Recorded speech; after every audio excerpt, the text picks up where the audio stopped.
I, Rashmi Surya, Alumni and Public Relation Coordinator, Balaji Institute of International Business, takes immense pleasure to introduce our guest for today, Dr. Kiran Bedi, former IPS officer and social activist. Ma'am is born in Amritsar on 9th June 1949. Ma'am began her career as a lecturer in political science, then joined the IPS service in 1972 and became the first to do so. Ma'am joined police service because of her urge to be outstanding. Ma'am has held the position of Director General at Bureau of Police Research and Development before her voluntary retirement. Ma'am has founded 2 NGOs in India, namely Navjyoti Delhi Police Foundation and Indian Vision Foundation. Ma'am had received President's Gallantry Award, Women of India Award, International Women Award, Pride of India Award, Pride of Punjab, and many more.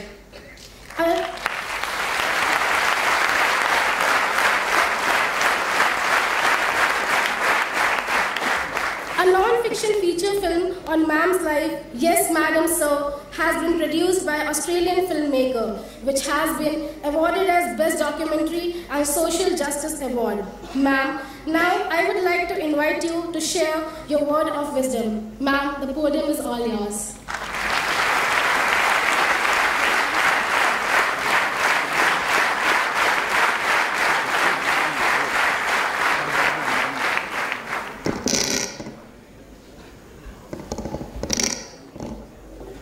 Thank you, Balaji family, Bala yourself, and Balaji family, which includes each one of you alumni and the current students, faculty, directors, friend Seema Sokharkar, friend Vinita Deshmukh, and all those who've been responsible in making my visit possible here today. Well, it's always an honor coming to the society. One has heard so much about this institution. It reaches out to thousands and thousands for nation building in management and various other skills. It's therefore an honor and a privilege to be here today. I totally believe in the power of alumni, my friends. I also reach out to education to the poorest of the poor as through my 2 non-profit organizations for the last 26 years. I started the 2 foundations more as a serving police officer, as a measure of crime prevention. I used social development to prevent crime and reach out so that the education, schooling, treatment, we ran drug abuse treatment centers when drugs and crime were so related. So I believe in the power of alumni. Any student we educate today, any student and thousands of them we reach out in Delhi and Haryana, we sow the seed of being an alumni from day one. From day one, we sow the seed. And what is that message? कि तुमको समाज दे रहा है, आज तुम्हारे पास समाज तुम्हें बना रहा है, तुमने बड़े होके समाज को बनाना है. So that's the spirit of alumni. जब हम लोग ये सीड सो कर देते हैं, तो वो सोचने लग जाता है बच्चा कि मैंने बड़े होके आज वाकई में मुझे समाज बना रहा है. Even you are being built by society. These institutions you can't compensate adequately. Whatever fee you may be paying, it's still not commensurate with the kind of infrastructure your elders have built. And if the same education one would go overseas as non-resident Indians, it will drain out 10 times more. It may have 8 times to 10 times more. So therefore, the fee may be substantial in institutions like these, but yet it's not commensurate and it's not comparable with certain other institutions overseas. So therefore, I believe in the power of alumni. Therefore, when I got this invitation, Balaji, when I got this invitation of your message of alumni, it immediately touched my heart. क्योंकि मैं यही तो करती हूँ, यही तो हर बच्चे को जोड़ती हूँ, उसको समझाती हूँ कि धन्यवाद कभी जिंदगी में नहीं भूलना है. आज तुम्हारे लिए कोई और मदद कर रहा है, तुमने बड़े होके अपनी क्षमता ऐसे बढ़ानी है ताकि तुम भी दूसरों के काम आ सके. और आज मेरा सर्कल पूरा हो चुका है. मेरे कई गरीब बच्चे आज अगर 8,000, 10,000, 12,000, 15,000 कमाने लग गए हैं, अब वो आकर दूसरे को पढ़ाने के लिए कंट्रीब्यूशन करना उन्होंने शुरू कर दिया है। सो ये एलुमनाई की स्पिरिट होती है। इसलिए मैं इस स्पिरिट का धन्यवाद करती हूँ और मैं आशा करती हूँ कि ये इंडक्शन में ही ये बीज बो देना चाहिए। अगर आप बो देते हैं तो बहुत अच्छा है, लेकिन अगर नहीं सीडिंग करते तो ये पहले है, तुम इस इंस्टीट्यूट के एलुमनाई हो, तुमने देखना है कि तुम इधर की एजुकेशन को कैसे आगे ले जाओगे। मेरे पास पूरा 1 घंटा है आपके लिए। मैं 3:45 यहाँ से ज़रूर निकल जाऊंगी क्योंकि मुझे फ्लाइट लेनी शाम को। तो इसलिए मैं सोचा है कि आपके लिए 2 तरीके की बात सुनाऊं। एक, आफ्टर ऑल हम सब कामयाब होने आते हैं, हम पढ़ते हैं कामयाबी के लिए, हम जीते हैं कामयाबी के लिए। कुछ कामयाबी के मंत्र, 2-3 मंत्र जो मैं अपनी ज़िंदगी में महसूस किया है वो शेयर करूंगी। और फिर उसके बाद आपने जो लिखा था कि मैं कुछ अपने लाइफ के बिलीव्स शेयर करूंगी, और उसके बाद हम लोग क्वेश्चन आंसर के लिए 20 मिनट छोड़ेंगे। So this is how we will go by the timetable. So it's 3:45, right? 10, nearing 3:45. I'll reach out to you for about 20-25 minutes for these 2 areas of जो मैंने आपको शेयर किया है कि मेरी बिलीफ में, सक्सेस के बिलीफ में, सक्सेस रिसर्च क्या बताती है, कौन सी चीज हमें कामयाब करती है। खासकर जब आप इंस्टीट्यूशन से पढ़ के निकल के चले जाते हैं और आप काम पे चले जाते हैं, क्योंकि मोस्ट ऑफ यू आप तो ऑलरेडी कॉर्पोरेट से आए हैं, कुछ स्टूडेंट्स बैठे हुए अलग हैं, लेकिन एलुमनाई को कहा कि ये आज का फोकस एलुमनाई है। तो मैं ये कहूँगी there are 3 mantras, you may have read them because it's an open research. The concept is called the 3M. The 3M of mantras. The first M, my friends, on the road to success and continuing success. And I know you are here for continuing success and not a one-time success. And the first M is mastery over whatever you do. Whatever is the word M stands for master. If some of you heard it, have you heard it? The first M is mastery. Then I don't need to expand it. You already know it. What is the second M? What's the second M? You know the first M. Mastery. All right. Mastery means, let me come to the second M. The first mastery is continue to master life. I'm not just saying profession. Continue to be master of your own life.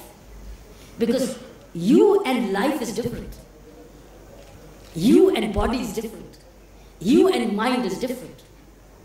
You are the body, but you are different from your body. When the body is left behind, you disappear. Isn't it? Haven't we seen a body which has no life? So there was something different between the person and the body, isn't it? The person is gone but left the body behind. So there's something called the mastery over your own life. Master. Let's settle down. Can we sit down? Thanks. Because we are now into little tight engagement. It's now a little tight class right now. The first is mastery because we are trained in management. But are we trained in life management, sir? Are we? We are trained in business management, we are trained in marketing, we are trained in technology, we are trained in HR, we are trained in finance. Are we also trained in personal mastery? Are we? That's why we need help after that. And for that there is no college. We look for teachers, we look for books, we look for answers. To my mind, mastery is a bigger word. Mastery means mastering even your own mind. So continuity, success is mastery over your profession. Yesterday's Economic Times, or was it today's Economic Times, was saying that many percentage of business schools are falling short in marketing skills. Said it, no? Yesterday's, correct. And I read it yesterday because just as you people read Economic Times every day, so do I. We both read the same paper every day. So I do read it. And I read it in business schools, and somehow your school was coming the following day. And it makes sense that even in our own business management, we are falling short in being a master. So it's 2 things. So first M is mastery, professional skills. It's a continuing skill. It is never ending. And the second thing is personal mastery. Mastery over your own mind. Mastery over your management and leading your own life. So the first M is master. Now listen, the whole lecture could have been only on the first M. But as I told you, I've got limited time in 35 minutes to try and reach out to you two aspects. Because the second aspect is the letter which I got from Seema to say, could you address some of your own personal experiences, professionally and personally. So first M is mastery, profession. That means education, training, continuity, personal, professional is ongoing all your life. It never stops. The institution only helps you begin. Have you understood? It only helps you to begin. It actually initiates you into a beginning. It's a long, long journey to go. And I know how long the journey is. I've seen 35 years of policing, and post 35 years of my service, I've seen life from so many other angles closely after the service that it's such a continuing journey. Second, my friends, is being member of the community. Is how do you become now? Alumni is your community. You become a member. That's one road to success. Alumni is being a member of a community. Now that's a professional network, but it also converts into a personal and friendship network. It is the right thing to do. The second way of succeeding is member of a community. When you also become a member of a satsang, you become a member of a club, you become a member of an institution, which is into a third M, third M is meaning.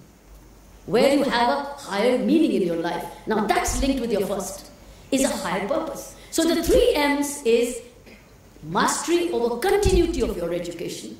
The second M is being a member of a community, which also means family and relationships. Being members, good members of a family. And the third is having a meaning and a higher purpose. Now that is, I think, quite a question mark still. We think we just live for ourselves. I've got a car, I've got a house, I've got a spouse, and I've got a boy. The girl can come later. Son aa gaya, puttar ho gaya, family complete. Beti aaye or na aaye, kya farak padta hai? So, very family complete. There's no higher meaning. There's no purpose. So, when you have a higher purpose, that is what distinguishes you from the average, ordinary human being from those who are continuing to contribute. So, friends, I thought this is a 3M mantra. You can go and research this further, and you will find this as a repeatedly saying, that, and it fits in. You can expand this in your own, and I would urge this could become a course, the 3M course. In Balaji, what is the 3M course? If you can induct this as a 3M course. Now, how do you achieve this 3M course even while being students? The point is, initiate this process now. My second part of the presentation is about my experiences in life. And I have 4 questions which I pose to myself to share with you, which are very applicable to you. So, it's not personal in the sense it's only limited to me. It applies to each one of you. So, those are the questions I'm posing for myself. My first question which I pose to myself is, what made my life easy? What made my life, both as a woman, a working woman, a mother, a police officer with 24/7 work, what made my life as an Indian also easy? And the first thing I would probably say, and which applies to you, is my attitude to life. What was my attitude as I was growing up as a student? As a student, my attitude, which I never realized that when I was growing up as a 14-year-old or 16-year-old girl, to what extent in the introduction said it, I was a national tennis champion at the age of 16, I was an Asian tennis champion at the age of 21, I was a national champion, and I entered the Indian Police Service by the time I was 22. So my attitudes to life, my friends, were already made. I was a winner. I believed in championships. I believed in preparing. I believed in deserving to win. I believed in fair play. I believed in stamina. I had an attitude. I didn't have an attitude of a loser. I had an attitude, how do I win? But win by fair means. And I would also in the end shake hands with my winner if I would lose. That was my attitude which I went into the profession. That made my life easy. So therefore, my first aspect is, what makes your life easy? is your attitude with what you enter your service, with attitude with which you live. That is why it brings you back to the meaning and purpose. So the 3 M's have a basis. I had a reason to bring the 3 M before I would say this was this. Secondly, my friends, is my remarkable respect for family support, which is when I use the word Indian.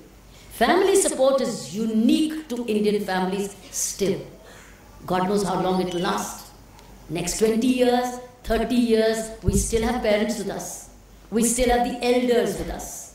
So, sometimes they're an asset, sometimes they become quite a liability. But never let that be a liability. Family support was my strength. Now, whose strength is family support? How do you convert family into a family support? Is your own attitude, is your own skill. But family support is also a major strength which made my life easy. It's my life, so I'm talking to you about you. Of course, rest of the decisions are all yours, whether it is, you think it's a support or not. But with the 24/7 work, with a daughter at home, and needing a warm home to return to after an exhausting day, it was the family support which gave me back my energy to immediately put it back within a short time. So remember, family is a support. How we nurture it as Indians today, as young Indians, is an attitude. Your spouse is a very big support. Now, whether a spouse becomes a pressure or a facilitator is again the way we choose our spouses and the way we groom our families. Even children. Children are a source of strength, but they can hold you back too, particularly a woman, a mother, to say, Mummy, kahan ja rahe ho? We need you. So I think family support is critical. It made my life easy. Second was my being on the ground all the time. I was a very grounded person, grounded in the sense, a very field-oriented. You are all going to public life, whichever job you may do, if you are field-oriented, where you see things for yourself, you hear things for yourself, you observe and you learn a direct approach. There are 2 forms of learning. One is direct, एक होता है indirect. मैं direct कैसे करती थी? मैं रोज सुबह 9 बजे थाने पहुंच जाती थी. जब मेरी डिस्ट्रिक्ट पुलिसिंग थी, रोज सुबह 9 बजे किसी को पता ही नहीं था कौन से थाने में मैंने पहुंचना है, मैं पहुंच जाती थी. सारे थानेदार, उससे सारे मेरे पुलिस स्टेशन साढ़े 9 बजे से पहले हाजिर होते थे. होमवर्क हुआ होता था, क्लीनिंग हुई होती थी, ब्रीफिंग हुई होती थी, कागज ठीक होते थे. जो लॉकअप में लोग पड़े होते थे वो सभी झूठे नहीं होते थे, सच्चे होते थे. So it was so good that it was a field oriented. अगर मेरी ट्रैफिक पुलिस की असाइनमेंट हुई तो 8 बजे मैं पूरे थाने सड़कों पे पहुंच जाती थी देखने मेरी ट्रैफिक कैसे चल रही. अगर मैं तोहार जेल की आईजी थी तो रोज सुबह 9 बजे मैं किसी न किसी जेल में वॉक करने पहुंच जाती थी, प्रिजनर से बात करने. ब्रेड मिली, पानी मिला, रात को बिजली थी, कितनी लड़ाई हुई आपस में, किसी ने मारा कुटाई की. All that was a direct communication. Similarly, I did industrial relations. I was also had a field assignment. I used to reach different factories. जहाँ strike हो रही economic times से मुझे पता चला, पहुँच जाती थी strike की हुई. और जहाँ तारीफ होती थी पहुँच जाती थी assess करने, यहाँ पर कामयाबी की हुई.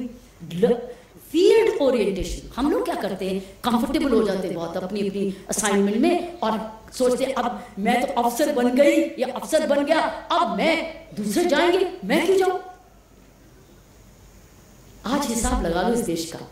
अगर हर मंत्री, हर सेक्रेटरी, हर एमएलए, हर सेक्रेटरी, हर कॉर्पोरेटर, सरकारी अफसर पहले दफ्तर जाने से पहले अपनी फील्ड में जाए, अपना अस्पताल देखे, अपना स्कूल देखे, इंडस्ट्री देखे, कुछ भी उसका जो भी उसका काम है उसको जाके पहले देखे और 11-12 बजे दफ्तर जाए, उसके बाद मीटिंग्स करे, जो मर्जी करे, कितना फर्क पड़ेगा?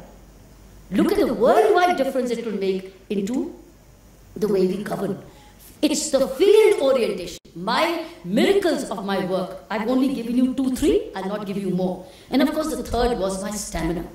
मेरे पास stamina बहुत था, endurance बहुत थी, fit बहुत थी. पढ़ाई के साथ साथ मैं गेम जरूर खेलती थी, मैंने आपको ऑलरेडी बता दिया, जो हम लोग नहीं करते. हम सोचते हैं गेम्स मेरा टाइम वेस्ट है. टाइम वेस्ट नहीं है, ये दिमाग और बॉडी को तैयार कर रहा है कल के स्टैमिना के लिए. लेकिन हम पढ़ाई के साथ गेम्स नहीं खेलते, गेम्स ऑप्शनल करते हैं. हमको गेम्स भी कंपल्सरी करना चाहिए. जब तक गेम्स को कंपल्सरी नहीं करेंगे, हारेंगे नहीं, तो नहीं होने वाला, स्टैमिना नहीं आएगा.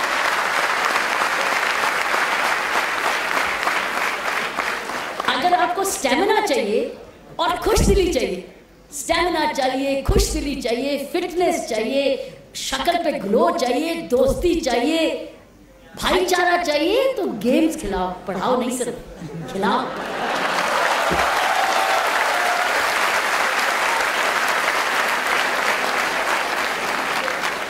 और इसकी मैं 100% कमी देखती हूँ। इसकी 100% कमी है गेम्स की। हम लोग जो 1% इस देश को निकले, खासकर लड़कियां वो गेम से निकली हैं। अगर उनके माँ बाप उनको चैंपियन नहीं बनाते, आज वो यहां नहीं खड़ी होती एक भी औरत, एक भी नहीं थी। So, इसका श्रेय जाता है, अगर आज मुझे स्पोर्ट्स मिली और आज मैं आपके सामने खड़ी हूं, इसका श्रेय 2 जनों को जाता है। पहले मेरे माँ बाप को और फिर मेरे टीचर्स को, मेरे स्कूल को, मेरे कॉलेज को, जो मुझे अटेंडेंस देते रहे कि जाओ खेलो, हमको तो मौका आएगा।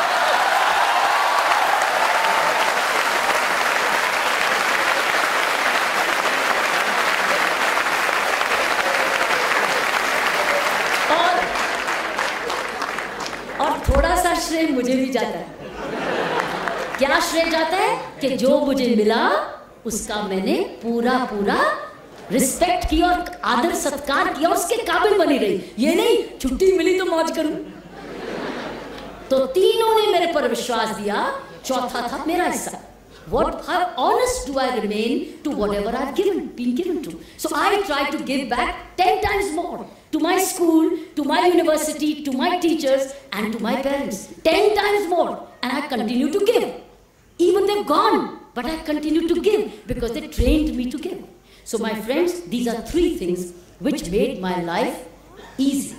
Now I want to tell you what made my life very tough. What made my life very tough?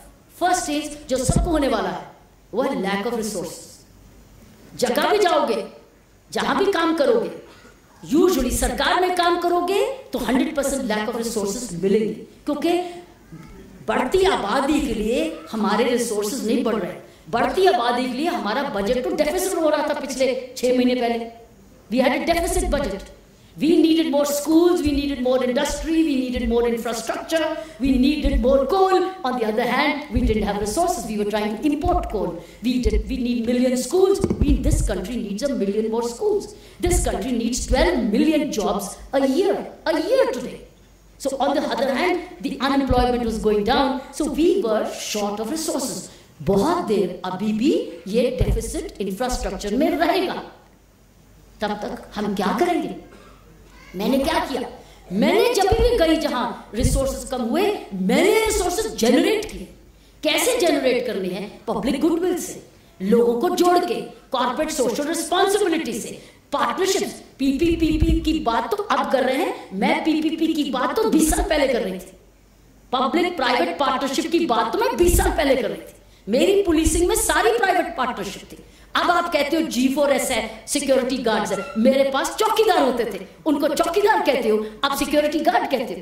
जहां मेरे पास पुलिस नहीं थी और मुझे लोग चाहिए थे पुलिस क्राइम प्रिवेंशन करने के लिए, मैं कोई वेट थोड़ी करती थी कि मुझे पुलिस वाले दो। मैं स्टूडेंट्स को ट्रैफिक सिखाती थी और स्टूडेंट्स से ट्रैफिक चलवाती थी। मेरे पास चौकीदार लोग नहीं थे तो मैं पुलिस वालों चौकीदारों को भर्ती करती थी और उनको पुलिस की वर्दी बनाती थी और उनसे काम करवाती थी। नहीं तो मैं भी कह देती खड़े होकर, जेल में मेरे पास कुछ भी नहीं था पढ़ाने के लिए। प्रिजनर्स पढ़े हुए प्रिजनर्स को मैंने टीचर बना दिया। पढ़े हुए प्रिजनर्स को टीचर बना दिया। सो हमको रिसोर्सेज करना है। The point is we will always be I am giving you 3 examples, quick 3 examples how when I am not talking theory, मैं फिलॉसफी की बात नहीं करने आई यहां पर, बिल्कुल मैं प्रैक्टिकल बात कर रही हूं। चाहे आप प्राइवेट सेक्टर में होंगे, चाहे आप पब्लिक सेक्टर में होंगे, resources may never match your expectations or expectations from you. That means you need to innovate, you need to be creative कि मैं रिसोर्सेज को कैसे जोड़ूं, चाहे वो पार्टनरशिप से करूं, चाहे that means collaborative spirit करूं, ना कि competition करूं। और was that music? So friends,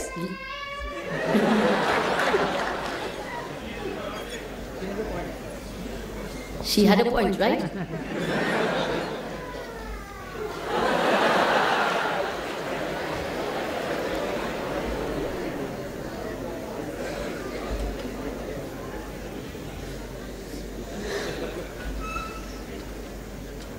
She was wanting to participate. And the father has taken her away. Because we could not understand her language, right? So friends, lack of resources 100% होने हैं. आपकी family में होंगे, आपके student life में होंगे, आपकी personal life में ऑलरेडी होंगे कि मेरे पास रिसोर्सेज की कमी है. मेरे पास बुक्स नहीं थे जेल में.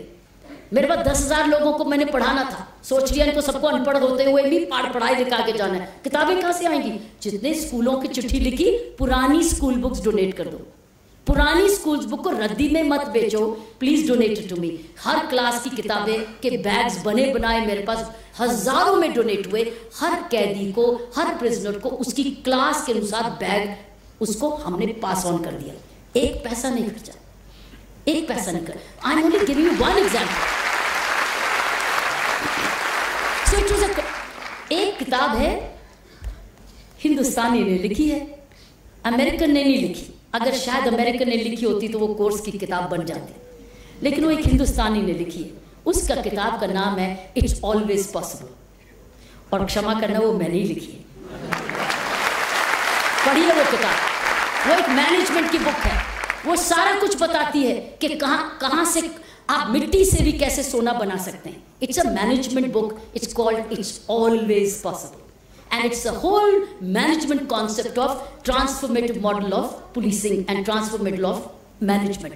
उसमें एक एक चीज आपको ये डिटेल. सो अगर शौक है उसको एक्सप्लोर करो, उसको पढ़ो. मैं वाकई में बोलती हूँ, वो किताब अगर किसी अमेरिकन ने लिखी होती, आज आपकी किताबों का कोर्स बना होता. लेकिन घर की मुर्गी तो ये दाल खड़ी आपके सामने.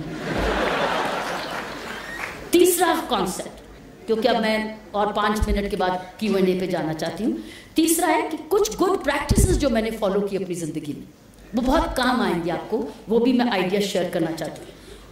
सबसे इंपॉर्टेंट कॉन्सेप्ट जो मैंने जिंदगी में फॉलो किया है वो है कॉन्सेप्ट ऑफ फीडबैक. जहां पर भी काम करो, पढ़ा रहे हो, मैनेजर हो, टीचर हो, डैडी हो, मम्मी हो, कुछ भी हो, सुपरवाइजर हो, जो भी हो, फीडबैक में बिलीव करो. जब तक आप फीडबैक में बिलीव नहीं करोगे, आप सोचो सर्वगुण संपन्न हो रहे हैं, क्या जरूरत है पूछने की. जहां भी मैंने काम किए, मैंने वहां फीडबैक बॉक्सेस खोले. ये भी 20 साल पुरानी बात है. आज हमारे प्रधानमंत्री फीडबैक मांग रहे हैं ना, वेबसाइट में मांग रहे हैं ना कि हमें फीडबैक दो, आइडिया दो. 20-25 साल पहले इसका पूरा फीडबैक बॉक्स का चैप्टर है it's always possible. It was book was released many years ago. Read that chapter called feedback box. Feedback box में लॉक बॉक्सेस थे. चाहे class, I was a special commissioner Delhi police training also. Every classroom had a feedback box, locked box. Students could write कि आज का lecture कैसा था, आज के टीचर कैसे थे, कौन से सब्जेक्ट में कमी नजर आई, ताकि हमें लगातार पता चलता रहे मैं स्टूडेंट को क्या और देना चाहती हूँ. क्योंकि मैं पढ़ाने के लिए हूँ, और अगर मेरा बच्चा स्टूडेंट फायदा नहीं उठा रहा, क्या फायदा मेरा इधर आने. So feedback is very important. Similarly jail में हमने फीडबैक बॉक्सेस घुमाते थे. 10,000 प्रिजनर्स कुछ भी मुझे चिट्ठी लिख सकते थे कि कौन सी जगह क्या हो रहा है, कौन सी जगह आदमी तैयारी कर रहा है लटकने की. यहाँ तक भी मुझे इन्फॉर्मेशन आ जाती थी कि मैडम ये फलाना आदमी बड़ा ही डिप्रेस्ड है, कभी भी लटक जाएगा ऊपर से. तो हम उसको घेरा डालते थे, उसको कभी अकेला नहीं छोड़ते थे. उसको कहते थे गुमसुम पंचायत. तो गुमसुम पंचायत के लिए हम उसको हंसाते थे, खिलाते थे, पढ़ाते थे. यहाँ तक कि एक बारी मुझे याद है कि जब मैं प्रिजन के राउंड में थी तो एक फॉरेनर्स का ग्रुप बैठा था. तो मुझे फॉरन मैंने कहा ये एक लड़का था, वो चुप था, बाकी सब जिन्हें हंस रहे थे, खेल रहे थे, अपने आप को एंटरटेनमेंट. अपने उस वक्त इवनिंग का टाइम था. So that was the time to network. तो मैंने कहा ये लड़का गुम क्यों है. बोले मैडम ये बहुत उदास है, इसका आज बर्थडे है लेकिन घर को बहुत याद कर रहा है. तो मैंने कहा अच्छा, तो इसको अच्छा क्या लगता है. बोलते मैडम इसको गिटार बड़ी अच्छी लगती है, ये गिटार बड़ी अच्छी बजाता है.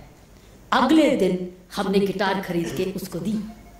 अगले दिन गिटार खरीद के उसको दी. नाउ द पॉइंट इज, हम ये बात जिसको कहते हैं स्नीज पे पकड़ते थे. We used to pick it up at the sneeze level before it would become a flu. So flu बनने से पहले अगर कोई स्नीज कर रहा है तो पता करें छींक क्यों मार रहा है. इसका जुकाम क्यों लग रहा है, ताकि वो टाइफॉइड में ना बदले. This is feedback. You can take a feedback directly and you can go through these boxes called the feedback boxes. Read that chapter on the feedback box. It is I have visited more than 30 prisons around the world. मुझे एक भी prison में feedback system नहीं मिला, दुनिया के western prisons हो या यूरोपियन हो, एक में नहीं मिला, because कोई authenticity. इसके लिए तो बड़ी चुनौती है, क्योंकि आप अपने आप को खुला छोड़ देते हो. ट्रांसपेरेंसी किसको कहते हैं? इसी को तो ट्रांसपेरेंसी कहते हैं कि anonymously भी लिखो what is right and what is not right. It is so educated. So this is one, I thought, some good practices which we followed, which I think it's absolutely useful. And one more in this, before I change to the fourth last point, is maximum regular communication. हम लोग communicate बहुत कम करते हैं. जितना हम अच्छी तरह communicate करेंगे, feedback के बाद लोगों को हर दिन कुछ ना कुछ नया होगा. That means you are constantly making everybody a partner in your work. So communication means listening. Communication doesn't only mean talking. Communication means just quietly listening. Like for instance, when I used to go to police stations on my visits, it wasn't कि मैं आपको बताने आई, मैं आपको सुनने आई. तो मेरे constables wait करते थे, मैडम आज कौन से थाने में जाएगी, हमें सुनने आएगी, और वो वेट करते थे हम बताएं हमने अच्छा क्या क्या किया. तो रोज उनमें एक एंथुसियाज्म होता था कि हम कुछ अच्छा करें और हमारी सीनियर हमें सुने. Listening is a very vital part of trait of communication. You learned it all in your management, but I'm just telling you, these are things which I believed in and I practiced. Read this chapter in the book called It's Always Possible, called On the Round. On the Round में ये सारा communication उसको explain किया. Finally, last section is my leadership beliefs. मेरे leadership beliefs ये हैं. Number one, understand the purpose of your life. और अगर understand नहीं करते तो ढूंढो. आज मेरी grandchild है, she's about six years old. My grandchild, do you know, asked me such an innocent question. She says, Nani, why do we have feet? She says, why do we have feet? Just imagine what an innocent question. हमारे पैर क्यों होते? Children are asking these questions. हमारे पैर क्यों होते? एक बच्चा एक और फ्रेंड मुझे मिली, वो उसका ग्रैंडचाइल्ड उससे पूछता है कि उसकी भी नानी है दादी. उसने बोला, दादी ये रोज स्कूल जाते हैं, रोज खाना खाते हैं, रोज मुझे मम्मी तंग करती उठाती है, होमवर्क करते हैं, फिर सो जाते हैं, इसका सबका फायदा क्या है? ये क्वेश्चंस बच्चों में ऑलरेडी आ रहा है. और उसने कहा, किरण मुझे बताओ मैं इसको जवाब क्या दूं? मैंने कहा इसका जवाब यही है, बेटा मुझे भी इसका आंसर नहीं पता. क्योंकि ये एक ऐसा क्वेश्चन है जो कईयों को आंसर जिंदगी भर पता ही नहीं चलता, वो ऐसे ही चलते रहते हैं. और कई ढूंढ लेते हैं. जब तक हम अपना पर्पस नहीं ढूंढेंगे हम तो इग्नोरेंट ही रहेंगे. लेकिन इग्नोरेंस में कोई बुरी बात नहीं है, कोई बात नहीं. लेकिन ये तो मान लो कि हम इग्नोरेंट हैं, ये तो कबूल कर लो कि मैं इग्नोरेंट हूं. क्योंकि जब आप कहेंगे कि मैं इग्नोरेंट हूं, तो इग्नोरेंस से आगे पूछना, अपने आप से क्वेश्चन तो पूछोगे, आगे मैं करूं क्या, आंसर कौन देगा मुझे? तो इतनी ढूंढना शुरू तो कर दोगे, एक जर्नी तो शुरू हो जाएगी कि मेरा पर्पस क्या है. पर्पस जब रोज ढूंढने लगोगे, life will achieve a meaning. Remember I told you about the third head. So remember Prime Minister in his student speech to students said, he said, what do you want to be and not what you will do with what you'll be. No, मैं बनना क्या चाहता हूं या बनने से करना क्या चाहता हूं, बनना चाहता हूं कि करना चाहता हूं. आई थिंक ये बहुत सुंदर शब्द था ना. हम चाहते हैं मैं सीईओ बनना चाहता हूं. अरे सीईओ बन के करोगे क्या? करोगे क्या? बनना चाहता हूं कि करना चाहता हूं. मुझे ये समझ नहीं थी, लेकिन छोटे होते मैं कहती थी मैं ये करना चाहती हूं. करोगी कैसे? इम्तिहान दूंगी, ऑफिसर बनूंगी, यूनिफॉर्म पहनूंगी, करूंगी. सो साथियों ये बड़ा इंपॉर्टेंट है कि हम ये क्वेश्चंस अपने आप से पूछना अर्ली शुरू करें। नहीं मालूम है तो कोई बात नहीं, कहीं से किसी दिन से भी शुरू कर सकते हो। So first of all is my leadership belief is, जिस जगह काम पे हो, जिस कुर्सी पर हो, ये अपने आप से पूछो इस कुर्सी का मतलब क्या है। आप, मुझे याद है मैं ये ढूंढती थी प्रिजन के मिशंस में, इस जेल का मिशन क्या है। जेल का मिशन एक जगह था, यहां से कोई भागे नहीं। मेरा मिशन था यहां से जो भागे वापस ना आए, समझे। वो कहते थे गिनती करो यहां से कोई भाग ना जाए, मैं कहती थी मेरा लक्ष्य है जो यहां से जाए वापस नहीं आए। मतलब क्राइम तो नहीं करेगा, दोबारा सुधर के जाएगा ना।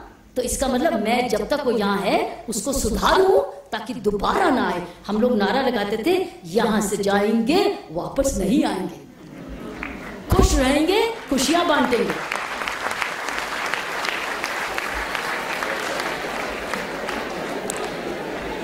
इसमें मेरा दूसरा लीडरशिप बिलीफ ये है, और इसके बाद में ये मेरा लास्ट है क्योंकि मैं और टाइम नहीं मेरे पास और इसको स्ट्रेच करने का, क्योंकि मैं अब 20 मिनट्स आपको देना चाहती हूँ।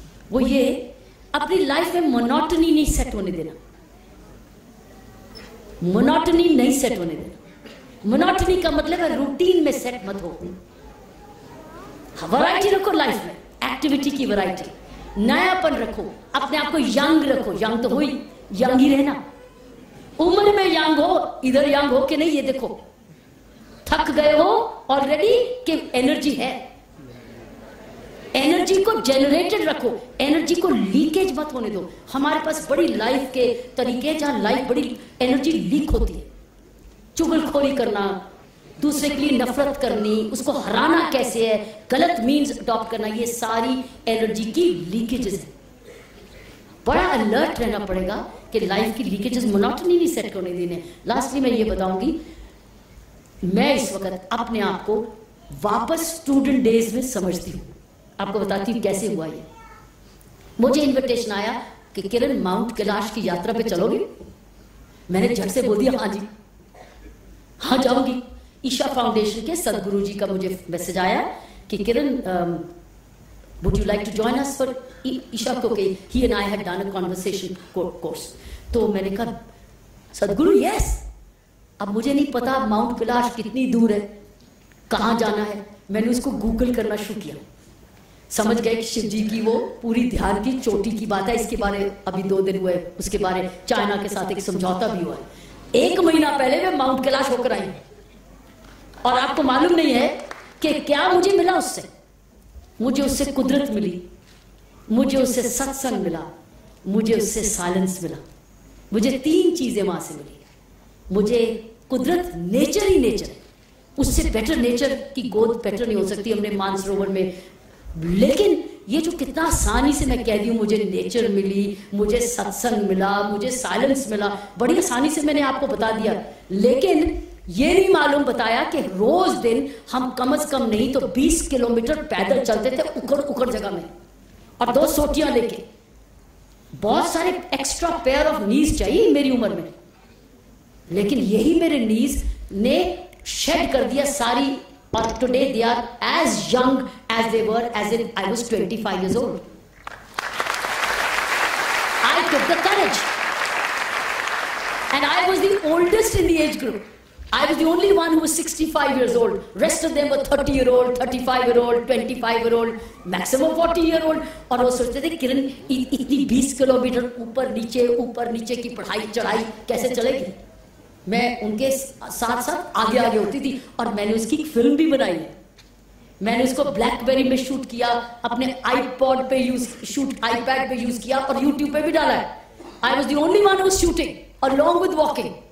What I'm saying is, I took the courage. और जब आप पूछो कि मैंने जब हाँ कह दी तो मेरे मन में क्या आया, अरे 25 दिन तो ऐसे बीती जाने हैं, चलो कुछ करके नया देखें, अपने आप को आजमा के देखें कहाँ हैं हम इस वक्त, mentally, physically, spiritually. And you believe it, it's a finest thing. मेरे से एक क्वेश्चन पूछा गया एक स्टूडेंट ने कि कौन सी चीज है तुम्हारे बायोडेटा में जो तुम बहुत प्राउड हो लेकिन लिखा नहीं है। मैंने बोला माउंट यात्रा, माउंट कैलाश की यात्रा मेरे बायोडेटा में लिखी नहीं है, but I am the proudest of it because having done it, because it was days and dear days we were in the cold, और कोई दवाई नहीं लेनी पड़ी because we were at 19,000 feet. You are at 0,000. Pune is how many 100 feet? कुछ कितने feet पे है? We went up to 19,000 feet. I had no medicine to take. Why? Because my lungs had the capacity to take that stamina. वो stamina जो छोटी उम्र में मैंने games खेल के लिया था, सिर्फ किताब पढ़ के नहीं.